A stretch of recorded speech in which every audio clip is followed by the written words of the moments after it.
Diba sinabi ko sa inyo, maliit pa yan si Inday. Sinabi ko na inyo, maldita yan, bantay kayo.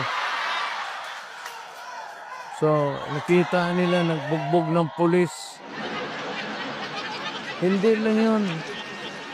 Hindi, yung nakita lang ninyo sa TV, maraming binugbog yun, mga driver namin, pati buang talaga yun si Inday. Pero maswerte kayo kung yan ang sunod sa akin. Hindi, maano yan si Inday.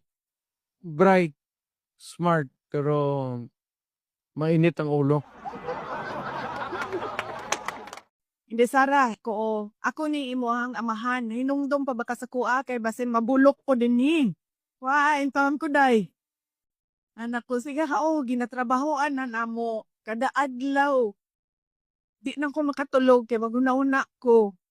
Unsaon ko ni kidnap dito sa Hague. Nya, nangutan ako sa iya ha. Doon na ba kay mga gibati? 80 anyos na ba yain taon to siya? Uy, sakit na yan tuhod, sakit na yan likod, mga ingana, mga gibati sa mga senior citizen.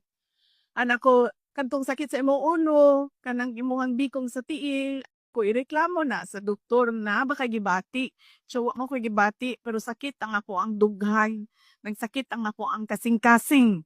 Nagsakit imong kasing-kasing, ing na ang doktor dingha, na ay doktor dingha gabantay sa hospital. Ing na siya nga nagsakit imuhang dughan. Yan na siya nagsakit akong dughan kay namawala ako ang mga girlfriend.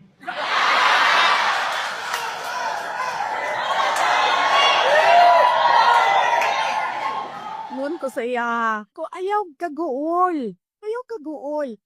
Suntian ta ka, na ay duha ka girlfriend nimo dingha nasa gawas sa kulong nga gahulat nga makagawas ka. Ingko gaaway pagadi sila kung kinsay pwede mo sulod o mabisita nimo. Tinuod ka day? Tuol lagi. Naa dingha. Ipamanlan pa nako. Naaskuan. Nyaningon siya. Niapil mo kang mama sa ila kaaway sa ako aday.